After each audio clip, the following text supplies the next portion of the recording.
छात्र छात्री आसिला बहुत बड़ खुशी खबर। छात्र छात्री मध्याह्न भोजन रे मिलिबो क्षीर मत्स्य व पशु संपद मंत्री बड़ सूचना। जानिबा संपूर्ण खबर ता पूर्व वीडियो को लाइक एवं चैनल को सब्सक्राइब करनथिले एबे ही सब्सक्राइब करी पाखरे आसुथिबा घंटी चिन्ह को दबाई दियंतु।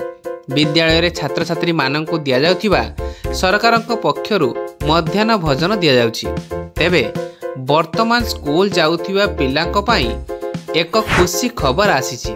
मध्याह्न भोजन रे एणिकी छात्र छात्री माननकु खाद्य सह मिलिबो क्षीर गिफ्ट मिल्क माध्यम रे 29 स्कूल रे 1184 पिलांकु दिया जीव क्षीर।